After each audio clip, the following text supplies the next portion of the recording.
Pemirsa, hujan deras yang disertai angin kencang di Kabupaten Kulon Progo, Yogyakarta membuat puluhan rumah rusak tertimpa pohon tumbang.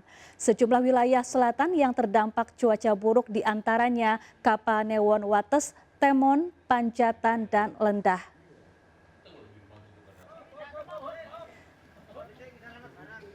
Puluhan rumah warga di Kulon Progo, Yogyakarta rusak parah akibat tertimpa pohon tumbang. Sejumlah rumah warga di Desa Granti Kulon, Ngesti Harjo, Kapanewon Wates ini termasuk yang mengalami kerusakan parah. Atap rumah warga ambrol dan menimpa hampir seluruh ruangan rumah. Beruntung saat kejadian penghuni rumah berhasil menyelamatkan diri sehingga tidak jatuh korban. BPBD Kulon Progo menyatakan sedikitnya tercatat 30 kejadian dari dampak hujan dan angin kencang yang tersebar di 10 Kapanewon di Kulon Progo. BPBD Kulon Progo mengimbau agar masyarakat waspada karena diprediksi cuaca ekstrim ini masih dapat terjadi hingga beberapa hari ke depan.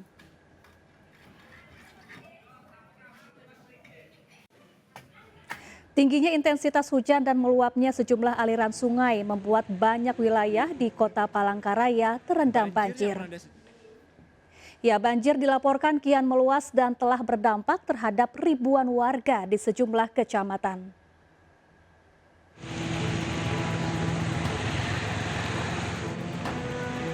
Banjir yang melanda sejumlah wilayah di Kota Palangkaraya, Kalimantan Tengah terus meluas. Menurut data BPBD Kota Palangkaraya, banjir yang terjadi akibat tingginya intensitas hujan dan meluapnya sejumlah sungai seperti Sungai Kayan, Sungai Rungan, dan Sungai Sebangau. Luapan air semakin tinggi karena adanya banjir kiriman dari daerah hulu.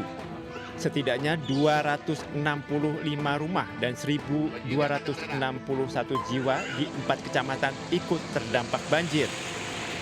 Salah satu wilayah yang terendam banjir berada di Kecamatan Jekan Raya, Palangkaraya yang merendam puluhan rumah warga. Meski banjir mengakibatkan aktivitas warga terganggu, mereka enggan mengungsi dan memilih tetap bertahan di rumahnya yang terendam banjir. Meluas hingga berapa rumah yang terendam nih Pak? 50 kurang lebih 50-60-an. Kalau ketinggian air Pak? Ketinggian air kurang lebih setengah meter lebih. Setengah meter lebih? Ya. Itu terdalam Pak ya? Terdalam enggak, tapi ini masih naik terus. Banjir yang melanda sejumlah wilayah Kota Palangkaraya sudah berlangsung selama 4 hari terakhir. Warga berharap pemerintah daerah setempat segera menyalurkan bantuan terutama sembako dan obat-obatan untuk meringankan beban warga. Dari Palangkaraya, Kalimantan Tengah, Ade Sata melaporkan. Pemirsa, Majelis Ulama Indonesia atau MUI mengeluarkan fatwa boikot produk Israel bagi umat Muslim. Terlebih di bulan Ramadan, MUI mengimbau warga tidak menggunakan produk yang terafiliasi dengan Israel termasuk kurma.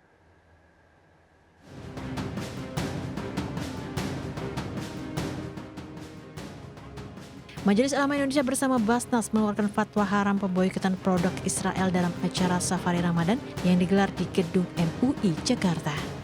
Turut hadir dalam kegiatan Safari Ramadan dengan tema membasuh luka Palestina ini, yakni Wakil Ketua Basnas Muhammad Mahdun, jajaran pengurus MUI sekaligus delegasi Syekh Palestina.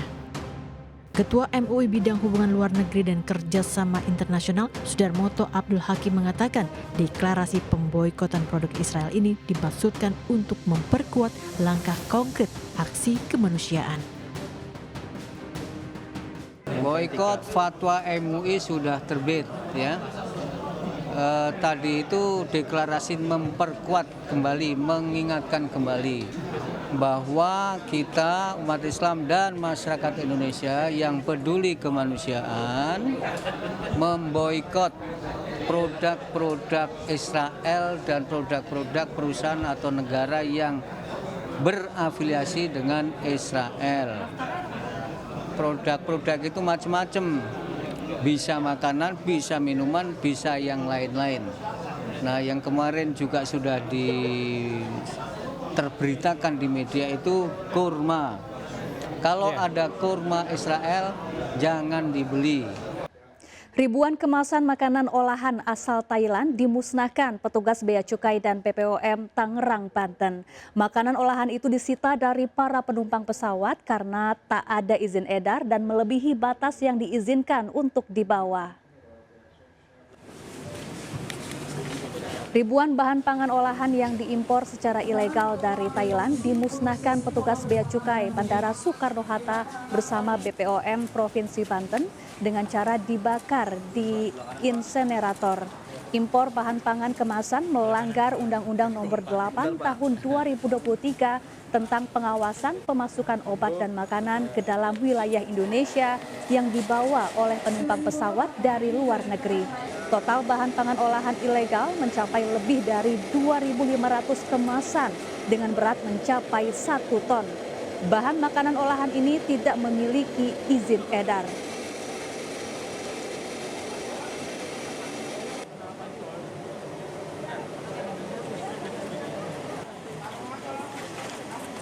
Pemirsa, Masjid Istiqlal Jakarta bersiap menyambut Ramadan 1445 Hijriah. Selain akan mengadakan 22 program selama bulan Ramadan, mulai dari kajian subuh, buka puasa bersama, hingga itikaf.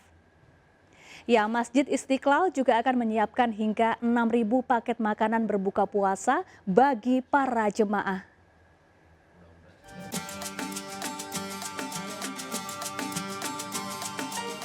Masjid Istiqlal Jakarta bersiap menyambut bulan suci Ramadan 1445 Hijriah. Bahkan sejak 2 bulan lalu, pengelola Masjid Istiqlal telah melakukan pembersihan seluruh bagian masjid untuk memberikan rasa nyaman bagi para jemaah. Masjid Istiqlal akan mengadakan 22 program selama bulan Ramadan, mulai dari kajian subuh, buka puasa bersama, pelaksanaan salat tarawih, hingga itikaf di 10 malam terakhir Ramadan. Pada tahun ini Masjid Istiqlal juga akan menyediakan 4.000 paket makanan berbuka setiap hari Senin hingga Kamis. Sementara khusus di hari Jumat, Sabtu, dan Minggu akan menyediakan 6.000 paket makanan berbuka. Kemudian yang banyak juga diminati orang ada 2. Yang pertama penyediaan buka puasa bersama. Buka puasa bersama pada Ramadan tahun lalu kita hanya menyediakan setiap hari Senin sampai dengan Kamis, itu weekdays, itu hanya 3.000. Nah, tahun ini kita tingkatkan jadi 4.000 box setiap hari. Untuk hari Jumat, Sabtu, Minggu tahun lalu hanya 4.000. Tahun ini kita naikkan jadi 6.000 karena animo jamaah itu di hari-hari akhir pekan itu tinggi sekali dari berbagai daerah. Diprediksi jumlah jemaah yang hadir selama Ramadan 1445 Hijriah akan meningkat dibandingkan tahun lalu.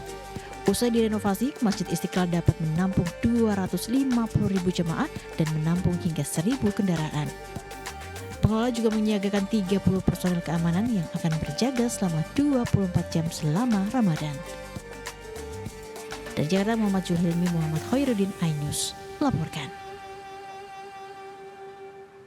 Tiket kereta api mudik lebaran mulai diburu para pemudik di momen libur panjang Hari Raya Nyepi dan awal Ramadan. Lebih dari 110.000 tiket kereta api jarak jauh ludes terjual.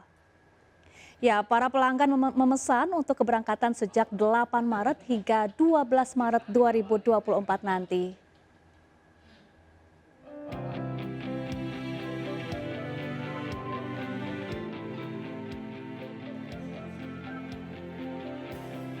Libur panjang Hari Raya Nyepi dan awal Ramadan 1445 Hijriah dimanfaatkan warga Jakarta untuk berpergian keluar kota.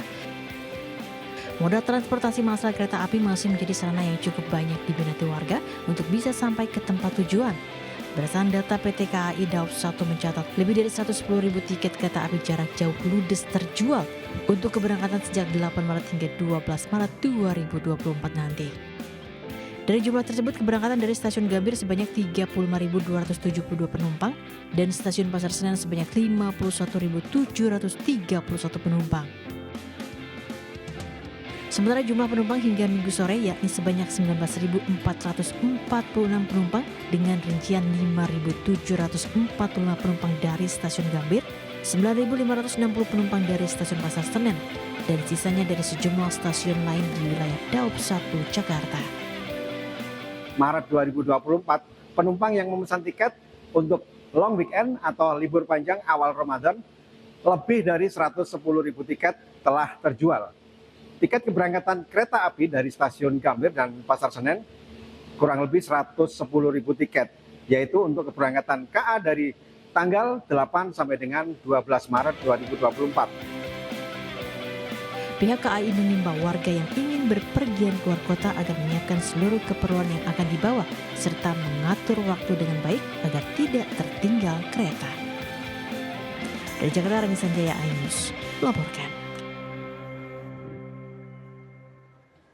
Memasuki bulan suci Ramadan, Pasar Tanah Abang mulai ramai dikunjungi pembeli. Warga bahkan mulai berburu baju lebaran yang akan dipakai di hari raya. Dan berikut laporan Henry Aprila dan juru kamera Muhammad Firmansyah. Ya pemirsa, belanja atau berburu baju lebaran, mempersiapkan baju lebaran memang menjadi satu tradisi bagi masyarakat Indonesia. Tentunya ini tepat saat ini saya sedang berada di Pasar Tanah Abang, Jakarta Pusat, yang dimana bisa kita lihat pantauan kami ini pengunjung sendiri sudah cukup melonjak. Dan juga ini pengunjung sendiri tidak seperti biasanya, untuk pengunjung datang lebih ramai pada hari biasanya. Dan memang pengunjung sendiri ini banyak mengincar baju-baju persiapan menjelang Ramadan dan juga untuk persiapan di bulan Lebaran nanti pada tahun 1445 Hijriah. Dan memang untuk harga sendiri menurut pantauan kami dari penjual yang tadi kita sudah tanyakan, ini terkait harga memang masih tetap sama, tapi ada beberapa diskon-diskon yang diberikan pada harga itu sendiri di bulan, tepatnya pada bulan mendekati bulan Ramadan dan juga persiapan pada Lebaran 1445 Hijriah. Dan memang untuk saat ini baju yang tren pada tahun 2024 ini lebih mengacu pada baju perempuan, yaitu berupa baju ceruti. Baju ceruti ini memang banyak diminati dan dibeli tepatnya di beberapa toko-toko yang menjual baju ceruti, dan memang harga sendiri juga cukup terjangkau. Dan saat ini memang penjual maupun pembeli mengatakan bahwa omset sendiri dari penjual ini cukup meningkat dibandingkan pada hari biasanya, dan memang pembeli juga mengatakan bahwa harganya juga cukup terjangkau. Dari Jakarta, Henry Afrila, Muhammad Firmansyah, iNews melaporkan. Pemirsa, tim SAR berhasil mengevakuasi 2 kru pesawat kargo Smart Air yang jatuh di kawasan hutan Binuang, Kalimantan Utara. Pilot pesawat ditemukan selamat dalam kondisi terluka, namun teknisi pesawat tersebut telah meninggal dunia saat ditemukan tim SAR. Keduanya dievakuasi dengan heli milik TNI AU ke Tarakan.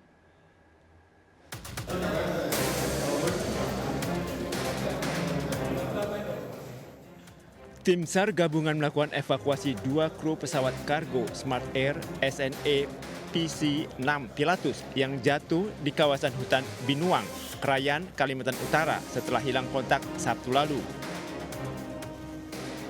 Petugas tim SAR terjun ke lokasi jatuhnya pesawat setelah tim SAR mulai melakukan proses evakuasi sejak Minggu pagi. 2 kru pesawat yang ditemukan adalah Kapten Pilot M. Yusuf yang ditemukan dalam kondisi selamat dan terluka, serta teknisi Denny S. ditemukan telah meninggal dunia. Tim SAR mengerahkan sejumlah personel dengan menggunakan 1 helikopter jenis Karakal milik TNI Angkatan Udara yang diterbangkan dari Lanut Anang Busra, Kalimantan Utara. Setelah helikopter Karakal TNI AU yang digunakan dalam operasi SAR tiba di Bandara Juwata, 2 kru pesawat kargo Air Smart Air itu dievakuasi ke Tarakan dengan ambulans milik Rumah Sakit Bayangkara, Polda Kaltara, dan PMI Tarakan. 2 orang kru dari Papa Kilo Sierra November Echo milik Smart Air, walaupun dalam kondisi yang satu kami nyatakan meninggal, ya, untuk teknisi, dan pilot kami nyatakan masih dalam kondisi hidup dan saat ini melaksanakan perawatan. Nanti akan tim medis yang akan menilai apakah bisa ditangani di Tarakan atau kita rujuk ke rumah sakit yang lebih mampu menangani. Sejumlah keluarga korban dan staf dari Smart Air telah mendatangi posko SAR di Bandara Juwata, Kaltara. Kedua kru pesawat Kapten Pilot M. Yusuf yang mengalami luka dan teknisi Dennis dibawa ke Rumah Sakit Umum Daerah Dr. Yusuf SK, Tarakan. Jika diperlukan, Kapten Pilot M. Yusuf yang mengalami luka akan dirujuk ke rumah sakit lain yang fasilitasnya lebih lengkap.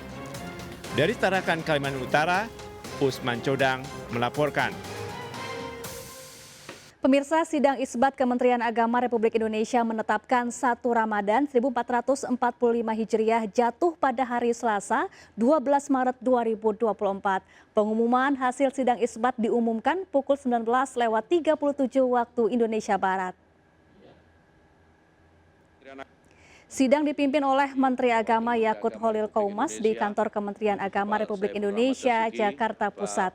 Setelah mendengarkan laporan dari para petugas pemantau hilal seluruh Indonesia dan pandangan sejumlah ormas Islam, sidang menentukan awal puasa Ramadan jatuh pada hari Selasa. Meski demikian, beberapa ormas Islam seperti Muhammadiyah telah memutuskan puasa Ramadan jatuh pada hari ini, Senin 11 Maret 2024, sehingga tadi malam sudah menggelar sholat tarawih. Meski berbeda, namun Lebaran 1 Syawal diprediksi akan dirayakan bersama. Kami persilakan. Bismillahirrahmanirrahim. Assalamualaikum warahmatullahi wabarakatuh. Warga antusias datangi Masjid Jami Al-Huda Muhammadiyah Tebet Timur, Kota Jakarta Selatan untuk sholat tarawih pertama. PP Muhammadiyah menetapkan 1 Ramadan pada 11 Maret 2024 sehingga jemaah Muhammadiyah juga menggelar sholat tarawih pertama Ramadan 1445 Hijriah Minggu malam. Muhammadiyah telah menetapkan awal bulan Ramadan 1445 Hijriah pada Senin 11 Maret 2024 sehingga tarawih pertama dilaksanakan pada Minggu malam 10 Maret 2024 di Masjid Jami Al-Huda Muhammadiyah Tebet Timur, Jakarta Selatan. Warga berbondong-bondong datang ke masjid untuk sholat tarawih berjamaah. Tak hanya orang dewasa, anak-anak juga antusias menunaikan sholat istimewa yang hanya berlangsung saat bulan Ramadan. Usai sholat Isya berjamaah, prosesi sholat tarawih langsung dimulai dengan ceramah, dilanjutkan sholat tarawih yang dipimpin oleh Ustadz Teguh Agus Wahyudi. Masjid At-Tanwir akan rutin mengadakan sholat tarawih selama bulan suci Ramadan.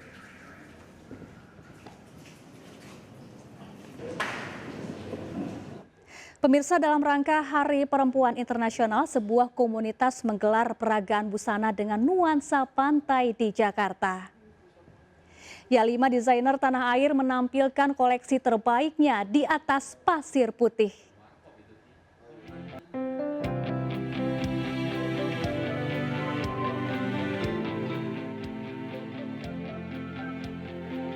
Berbeda dengan panggung fashion show biasanya, inilah para model yang beraksi di atas pasir putih. Ya, peragaan busana bernuansa pantai ini digelar oleh Yayasan Komunitas Perempuan Peduli dan Berbagi di hari jadinya yang pertama, bertepatan dengan Hari Perempuan Internasional. Puluhan koleksi dengan warna yang colorful diciptakan oleh 5 desainer handal tanah air. Digelar di salah satu pantai di Jakarta, para model juga bebas berekspresi dengan ragam koleksi busana yang dikenakan.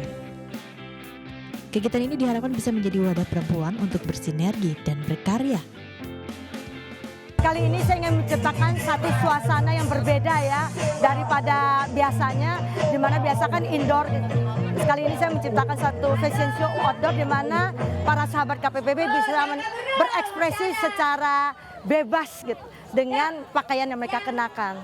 Acaranya seru banget karena ini acaranya kita bisa menikmati tempat yang indah ini, kemudian outdoor ya, dan susunan acaranya juga seru-seru banget. Kita bisa ngelihat para desainer Indonesia juga, model-modelnya juga ibu-ibu yang selalu mensupport KPPB, dan juga rasa-rasanya semuanya sih acaranya berjalan dengan baik dan menyenangkan. Tak hanya fashion show, kegiatan KPPB ini juga diramaikan dengan tarian hingga acara musik jelang malam hari. Dari Jakarta, Nisa Sahib dan Lipo Andi Muharam melaporkan.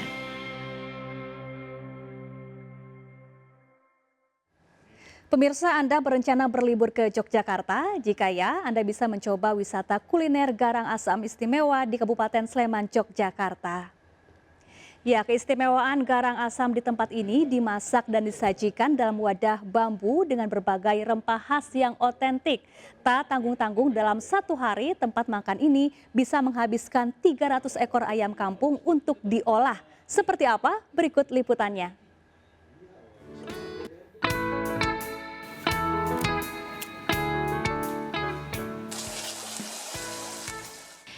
Siapa yang tak tergiur dengan sajian yang satu ini?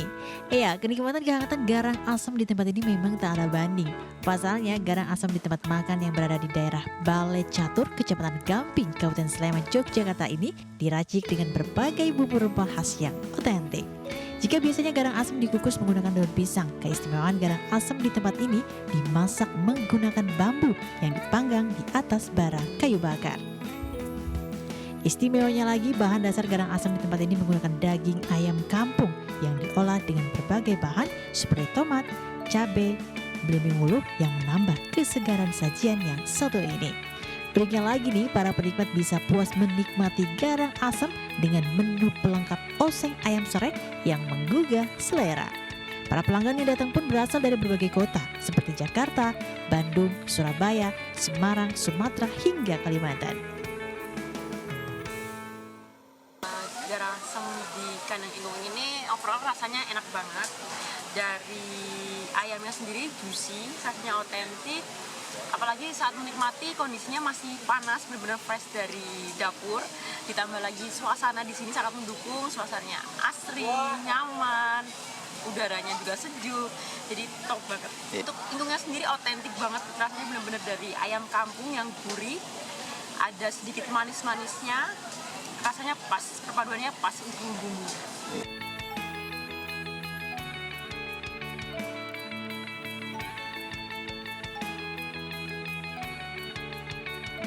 Harinya ini rata-rata menu yang kami jual kan memang menggunakan ayam kampung begitu ya, menu utama. Nah ini kurang lebih kita pernah di 100 ekor ayam kampung, perharinya 200 sampai ke 300 ekor ayam kampung juga kita pernah, karena ada meeting, ada nasi box, pengiriman untuk instansi dan lain sebagainya. Kita yaitu garang asam bambu sih. Kalau ini kan kita otentiknya memang dari 2018 garang asam bambu ini, jadi garang asam asli Kudus yang biasanya dimasak menggunakan daun pisang, namun kami menggunakan bambu untuk proses pemasakan dan pemanasannya begitu. Jadi memang dari mulai aroma sampai rasa pun terasa berbeda dan itu membuat unik, jadi customer juga penasaran akan hal itu.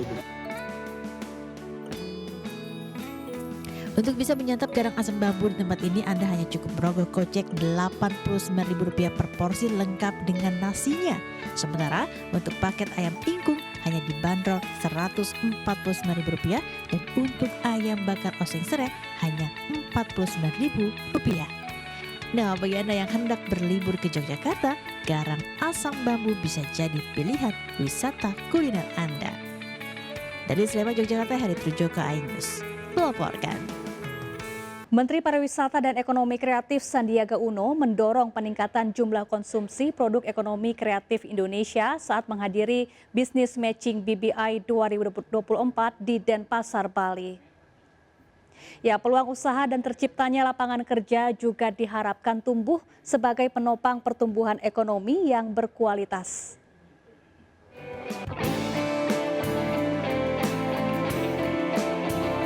Kolaborasi kementerian dan lembaga dalam penggunaan produk dalam negeri berkualitas pada pengadaan barang dan jasa dari pemerintah mendapat apresiasi Menparekraf Sandiaga Uno.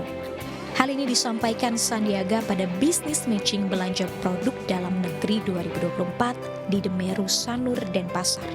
Melalui Business Matching ditargetkan dari 400 triliun diharapkan ada 1% penambahan dukungan untuk perekonomian Indonesia serta terciptanya 4,4 juta lapangan pekerjaan. Ini bisa menambah jumlah produk-produk ekonomi kreatif kita yang